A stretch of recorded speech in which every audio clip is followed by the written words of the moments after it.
Oke, Assalamualaikum warahmatullahi wabarakatuh. Jumpa lagi dengan saya Tri Susilo di online business scam dagangankita.com bagian 16 dengan tema ikhtiar bisnis dengan spiritual.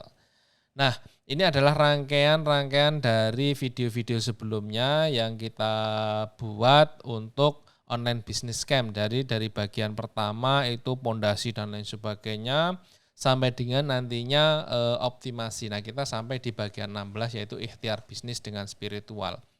Sebenarnya apa sih ikhtiar bisnis dengan spiritual?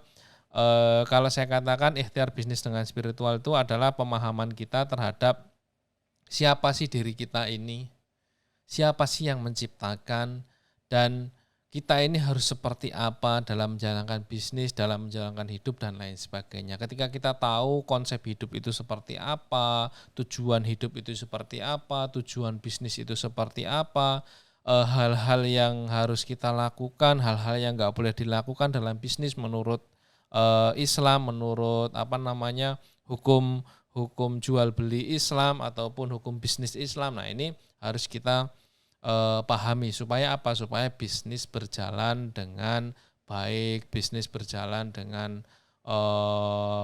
keberkahan dan lain sebagainya. Makanya pentingnya ikhtiar bisnis dengan spiritual. Jangan sampai pembisnis itu asal-asalan. Jangan sampai pembisnis itu lupa dengan siapa yang memberikan rezeki.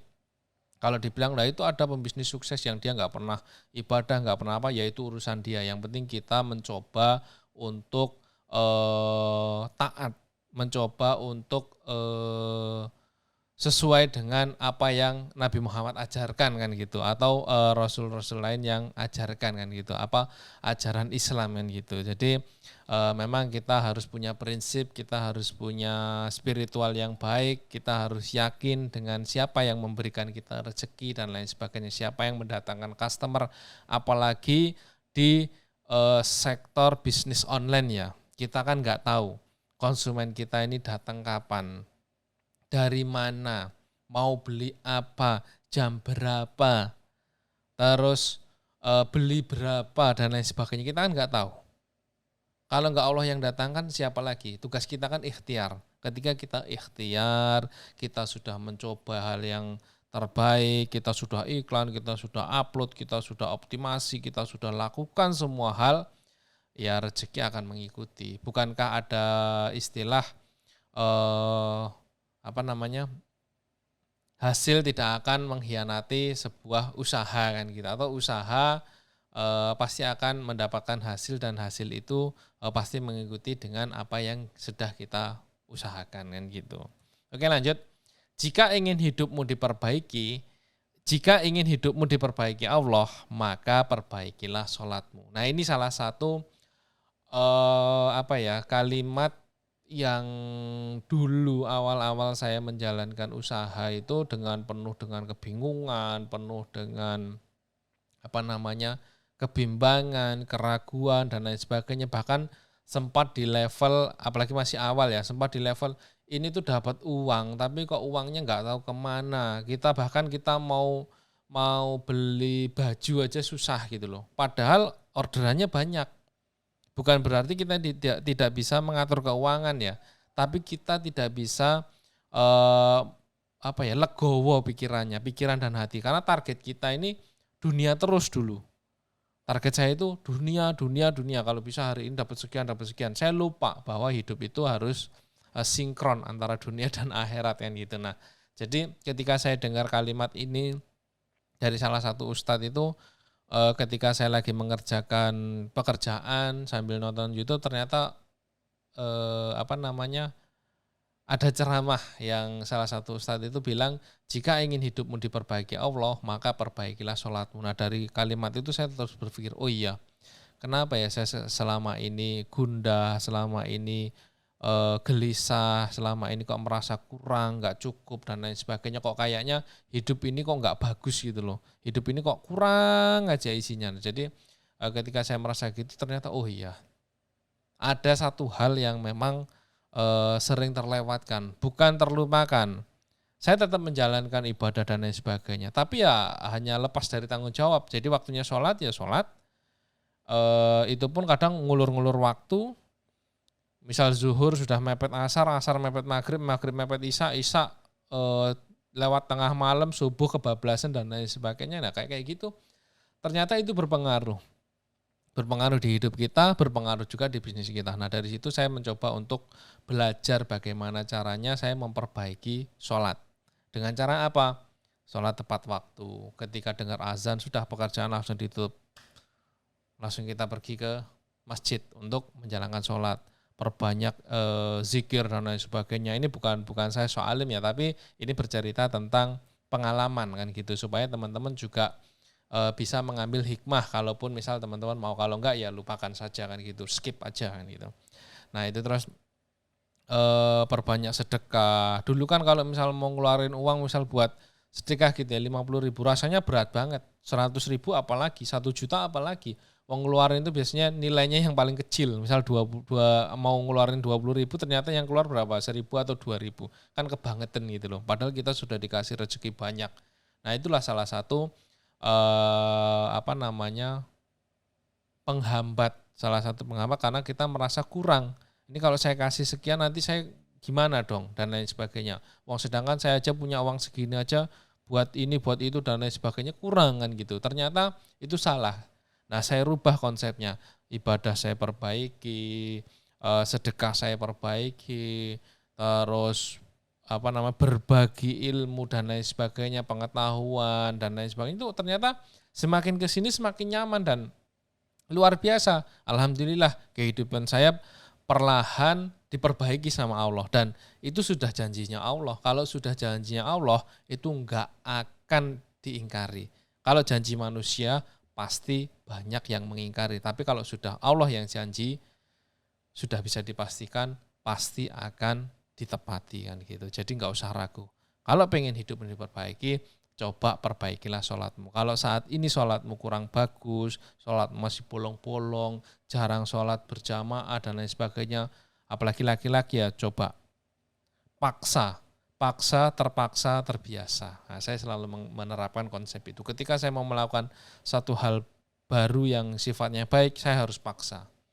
Ya urusan terpaksa ya karena paksa ya pasti terpaksa. Nah nanti tapi harus ujung-ujungnya akan terbiasa. Dan alhamdulillah sekarang masih mencoba untuk istiqomah kan gitu. Jadi hidup mulai diperbaiki sama Allah, ya kita harus terus istiqomah, belajar istiqomah bagaimana caranya kita terus memperbaiki hubungan dengan Allah. Nah lanjut, bisnis bukan hanya tentang seberapa besar penghasilan yang kita dapatkan.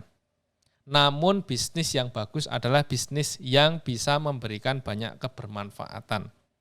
Ini juga penting. Secara spiritual kita harus berpikir. Jangan hanya tentang keuntungan.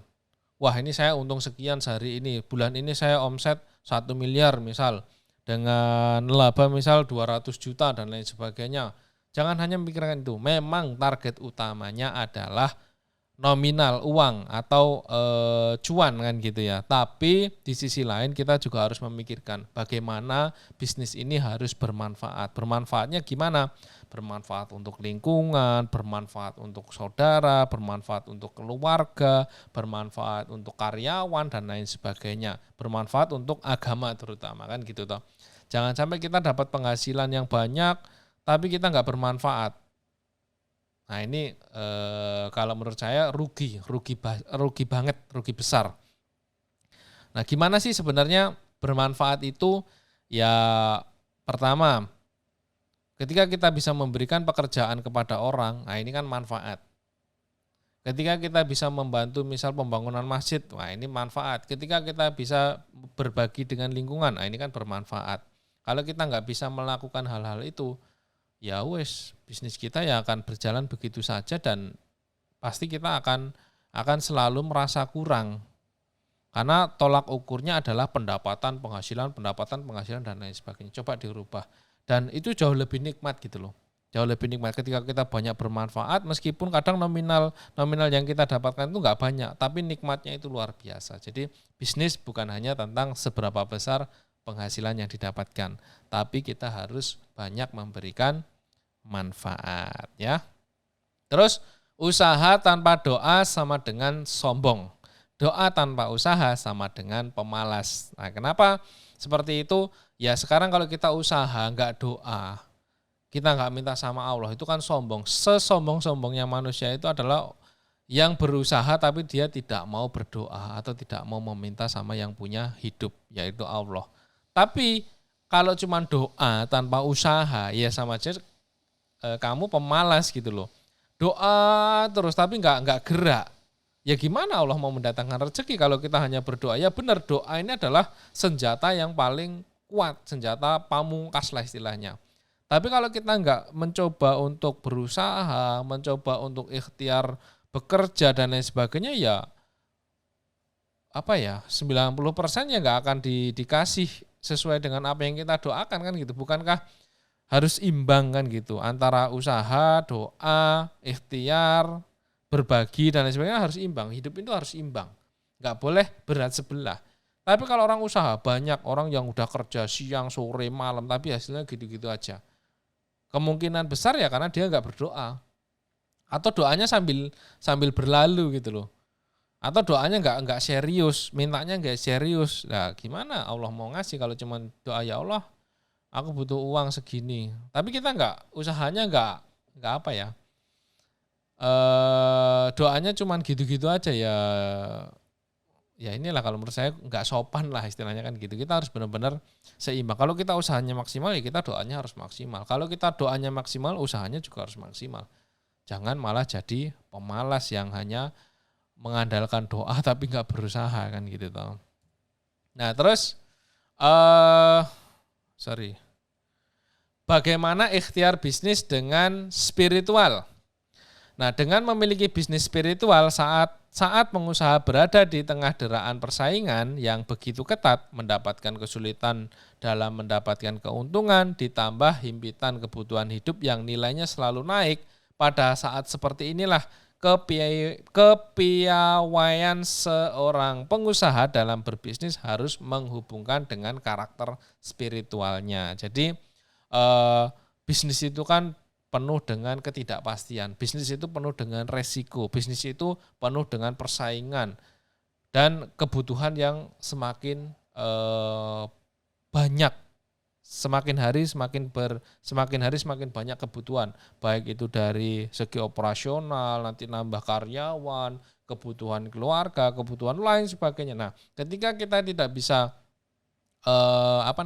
kita tidak bisa menempatkan diri secara spiritual, ya kita akan selalu merasa pusing, selalu merasa capek, selalu merasa kurang, selalu merasa kayaknya kok gini-gini aja, kok nggak berjalan begitu, kok nggak berjalan sesuai dengan rencana dan lain sebagainya. Makanya kita perlu yang namanya spiritual, kedekatan diri terhadap Allah, kedekatan diri kepada Allah dan ibadah yang memang harus kita lakukan setiap hari, setiap saat dan setiap waktu kan gitu. Terutama ibadah-ibadah yang wajib dilengkapi dengan ibadah-ibadah yang sunnah kan gitu. Jadi perbanyak ikhtiar, perbanyak meminta kepada Allah, perbanyak berusaha. Jadi nanti semua hal itu pasti akan terselesaikan dengan sendirinya kan gitu toh. Saya sering mengalami misal nih ketika sudah waktunya mau bayar sesuatu misal gaji ataupun apa. Ternyata 10 hari sebelum gajian atau 10 hari sebelum bayar tagihan A misalnya, itu belum ada uangnya. Bahkan kayaknya itu nggak akan bisa gitu loh, nggak akan kecapai ini. Misal nih beban operasional misal 50 juta, di tanggal 20 kita baru punya 10 juta. Bayangin 10 hari kita harus nyari 40 juta. Secara logika kan nggak masuk akal. Tapi ketika kita sudah berusaha, kita sudah memaksimalkan apa yang ada di potensi diri kita, dan kita berdoa dan minta, benar-benar tulus minta, ikhtiar spiritualnya kita perdalam, kadang tanggal 25 itu sudah cukup. Padahal sebelumnya nggak ada pemikiran seperti itu gitu loh. Nah ini sering terjadi. Dan saya menikmati itu gitu loh, menikmati perjalanan itu. Karena kalau kita jalannya mulus-mulus saja ya ya nggak akan bisa nggak akan bisa terbentuk karakter kita, spiritual kita apalagi nggak akan bisa terbentuk. Kan kita harus berada di posisi yang memang pasrah kan gitu. Kadang saya lakukan tuh dalam posisi yang benar-benar pasrah. Ya Allah, aku pasrah, aku milikmu dan aku akan kembali kepadamu. Semua yang ada di kehidupan ini itu engkau yang menentukan. Takdir baik, takdir buruk itu engkau yang menentukan. Tapi harapanku takdir baiklah yang selalu hadir dalam kehidupanku dan engkau hindarkan dari takdir yang buruk kan gitu. Selalu kayak gitu dan alhamdulillah ketika bersaing kuat, ketika kebutuhan yang nilainya terus naik, ya alhamdulillah tercukupi. Terus kesulitan-kesulitan yang terjadi, problem-problem dalam bisnis yang terjadi, alhamdulillah terselesaikan. Dengan apa? Ya dengan ikhtiar bisnis dengan spiritual kan gitu. Spiritualnya kita gali. Bukan soal alim ya, kembali lagi bukan soal alim, tapi ini tentang bagaimana kita memahami tujuan dan konsep hidup kita kan gitu. Di dunia ini seperti apa, siapa yang memiliki kita kan gitu. Lanjut, manfaat dari pendekatan spiritual terhadap bisnis. Bisnis kita akan terhindar dari kecurangan. Nah, ketika kita berusaha, ketika kita sudah melakukan yang terbaik dan kita pasrahkan kepada Allah, ya insya Allah bisnis kita akan dijaga oleh Allah. Dan orang-orang yang mau berbuat curang itu biasanya akan dihindarkan oleh Allah. Kalau nggak percaya coba aja. Ketika kita dekat dengan Allah, ketika kita pasrah, ketika kita sudah berusaha maksimal, orang-orang yang akan curang itu dengan sendirinya sama Allah akan disingkirkan. Meskipun kadang masih terjadi, tapi presentasinya sedikit banget kan gitu toh. Kadang karena kecerobohan yang memang benar-benar kita ceroboh banget kan gitu. Terus meningkatkan produktivitas dan kinerja bisnis kita. Nah, dengan kita pasrah, dengan kita tulus, dengan kita berserah diri, ya kita akan nothing tulus. Kita akan all out kan gitu. Apalagi mengerjakan satu pekerjaan yang memang itu sesuai dengan apa yang menjadi kesukaan kita. Bisnis yang menjadi memang kita jadikan sebagai ladang mencari rezeki dan kita berpasrah memang kehidupan kita dari bisnis ini ya kita akan semakin produktif kerja nggak males-malesan setiap saat kita pantau bisnis kita dan lain sebagainya. Terus menciptakan budaya kerja dan suasana yang harmonis dan religius. Nah misal kita ciptakan sebelum memulai pekerjaan kita harus doa bersama. Ada yang membaca Al-Quran, ada yang membaca hadis dan lain sebagainya. Saya menemukan beberapa cara teman-teman yang yang melakukan aktivitas di bisnisnya itu macam-macam. Ada yang harus berdoa, ada yang harus membaca Al-Quran, ada yang menyampaikan hadis dan lain sebagainya. Dan ini ternyata bisa membentuk karakter mereka. Ketika membaca Al-Quran ya mereka bisa lebih dekat dengan Allah. Ketika dibacakan hadis mereka bisa hari ini ternyata ada hadis tentang ini kita harus nggak boleh gini dan lain sebagainya. Nah itu menciptakan budaya kerja dan suasana yang harmonis. Terus nanti kita ingatkan, kita berikan masukan, kita bersamai dengan hal-hal yang baik dan lain sebagainya. Itu akan kerja dan suasana kerja yang harmonis dan religius. Terus meningkatkan image positif perusahaan. Nah ini juga penting ketika kita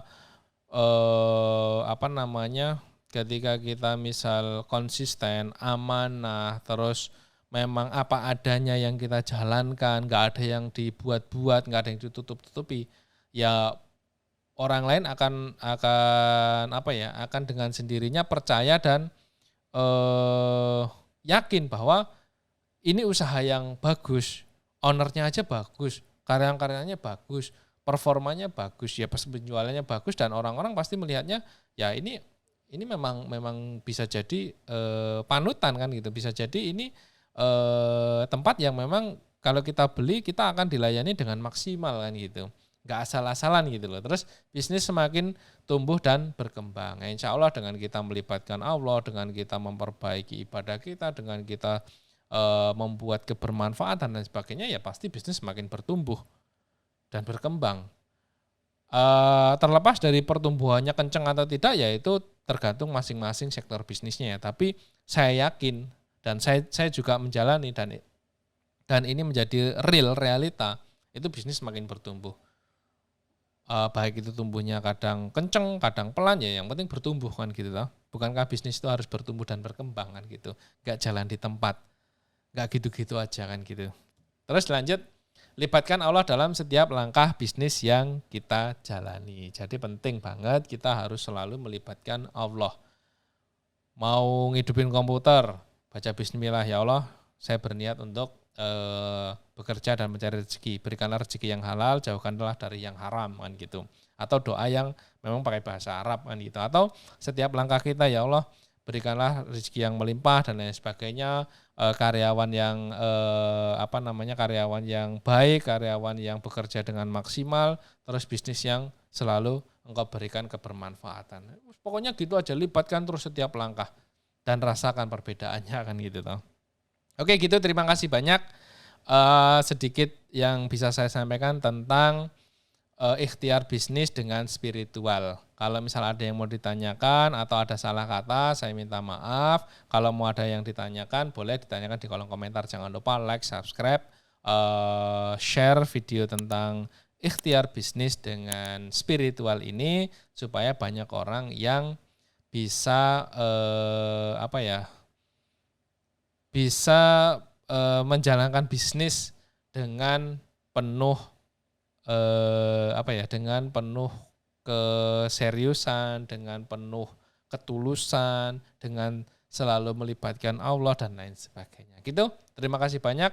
Sekian dari saya. Assalamualaikum warahmatullahi wabarakatuh. Sukses selalu.